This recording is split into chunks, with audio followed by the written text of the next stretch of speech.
Nako po, ito maganda kong pag-usapan po at diskusyonan po makabida, po.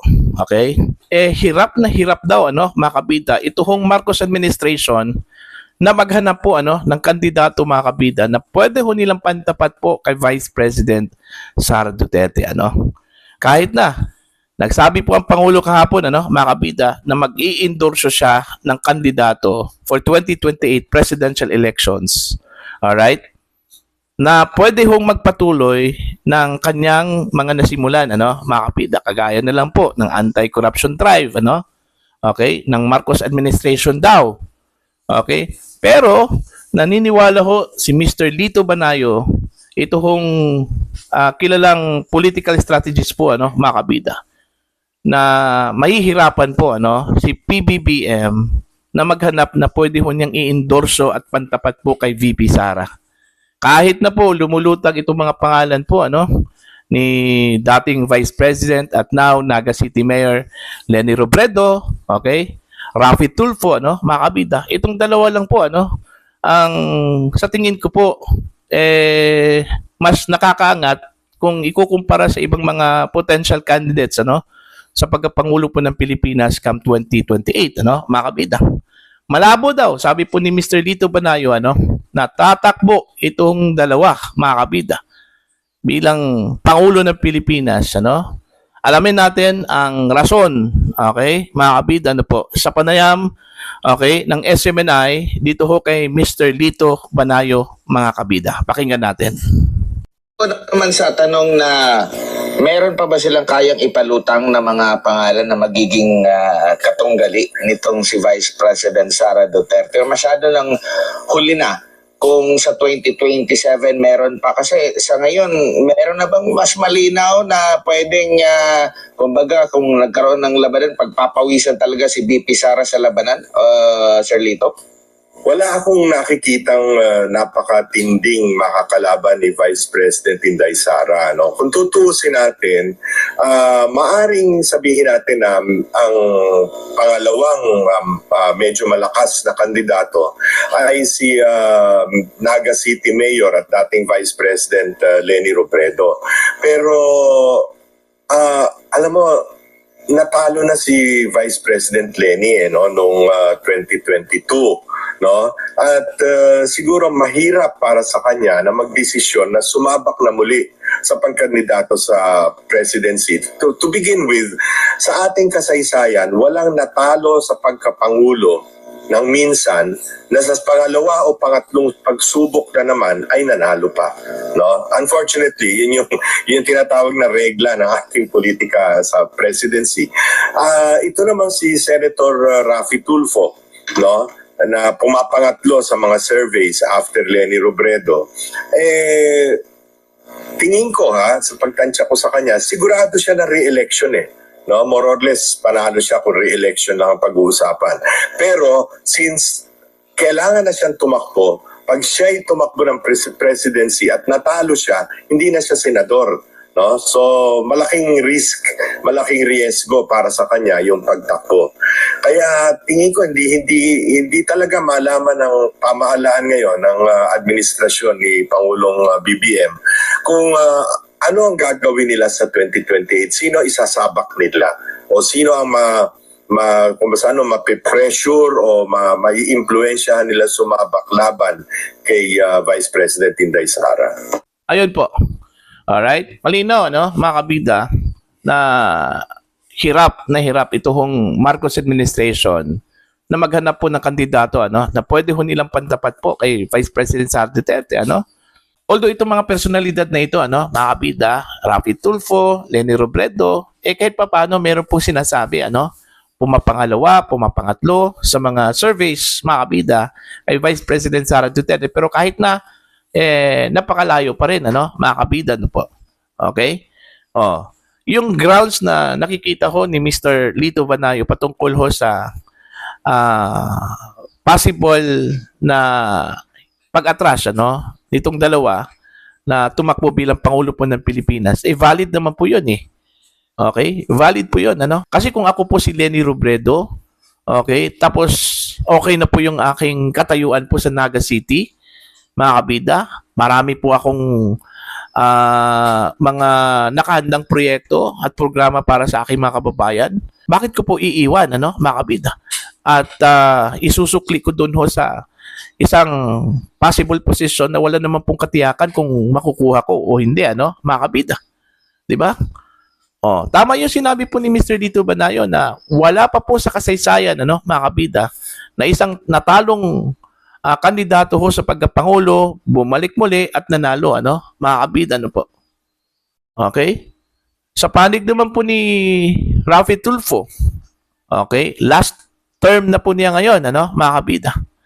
Hindi ho katulad po na first termer, tapos tatakbo ka bilang pangulo, kung matalo ka, senador ka pa rin, Hindi. Sa case po ni Rafi Tulfo, hindi, mga kabida, dahil kung matalo po si Rafi Tulfo kay Inday Sara, mga kabida, siguradong balik po siya sa pagiging broadcaster, Okay? Mga kabida, po. So, siguro, tinatansa po, mga kabida, ni Rafi Tulfo kung sasabak ba siya o hindi, sa pagkapangulo come 2028, mga kabida, po. Okay? Kung pagka-senador lang, mga kabida, sabi po ni Mr. Dito Banayo, siguradong winner po, ito hong si Rafi, mga kabida, po. Okay? Kasi kung palalampasin lang po ni Rafi Tulfo, mga kabida, ito hong 2028. Okay? By 2034, wala na po masyadong mabibigat na kalaban po, mga kabida. Kasi hindi na pwedeng tumakbo si Sara Duterte. Okay? So, wala na pong mabibigat na kalaban na katulad ho sa kalibre po, ni Sara by 2034. So, pwede hong gawing capitalization po, mga kabida, ni Rafi Tulfo ang 2034. Pero sa ngayon, okay, sa tingin ko lang po, mga kabida, hindi ho i-risk ni Rafi yung chances, mga kabida, okay, na tatakbo muli, bilang senador, po. At sure, yung kanya hong panalo po, mga kabida, kaysa tatakbo po siya bilang Pangulo po ng Pilipinas come 2028 at walang katiyakan kung mananalo po siya kay Vice President Sara Duterte. Okay? As of now, mga kabida, wala pa pong personalidad, na nakikita po ang ilang mga political observers, mga kabida, na pwede hong pangtapat, kay Vice President Sara Duterte. Okay? Sasabihin po natin, mga kabida, na mahirap kalabanin, si Sara Duterte sa 2028. Okay? Kumbaga, ang tingin nga nila sure winner na raw, mga kabida. Alright? Kumbaga, President in waiting daw, ito kung si Vice President Sara Duterte sa 2028. Yan kung walang mangyayari sa kanya. Although yung impeachment ni VP Sara, ako 100% po ako, mga kabida, makakasurvive sa doon, kasi wala hong ebidensya Tsaka pangalawa, meron pong political capital po, mga kabida, ito hong mga senador. Okay? Hindi ho nila i-risk, lalong-lalo na po yung mga tatakbo muli, mga kabida, come 2028. Hindi po nila i-risk yung kanilang political capital, by 2028 kung i-convict po nila si Sara Duterte. Alright? Tsaka walang rason na makukonvict si Sara, mga kabida. Kahit saang anggulo po, Dahil unang-una, kulang po sila sa numero Diyan pa lang, mga kabida, medyo frustrating na po, sa panig po ng prosecution, mga kabida, at sa mga anti-Duterte forces. Paano ho nila makonvict si Sara Duterte kahit na po overwhelming yung ebidensya against sa kanya, granting for the sake of discussion, mga kabida. Kulang nga Kulang nga yung mga senador judges po, Okay? Hindi ho aabot doon ho sa threshold na 16 senators, mga kabida. Malinaw yan sa saligang batas. Although sinasabi ho ng ilang mga political at legal experts, mga kabida, na pwede hong ibaba yun, yung 16. Although marami hong nagsasabi, mga legal experts daw, mga kabida, na pwedeng ibaba yun, yung 16 na threshold, mga kabida, dahil meron pong mga senador na hindi ho pwedeng bumoto, mga kabida, dahil ho sa kanilang sitwasyon, Okay, yung isa nagtatago, yung dalawa nakulong, ano, mga kabida, pero kahit na po, malinaw naman po sa saligang batas po, ano, mga kabida, na kahit nakakulong itong mga senador na ito, nagtatago yung senador na ito, hanggat wala hong expulsion sa kanila, mga kabida, mananatili ho silang miyembro ng Senado, ano? Kung miyembro po sila ng Senado, ano, mga kabida, syempre counted po yung kanilahong pagiging miyembro, ano, mga kabida. Alright? So technically po, 24 po ang setup ng ating Senate sa ngayon. Hindi pa po nagbabago po, ano, mga kabida.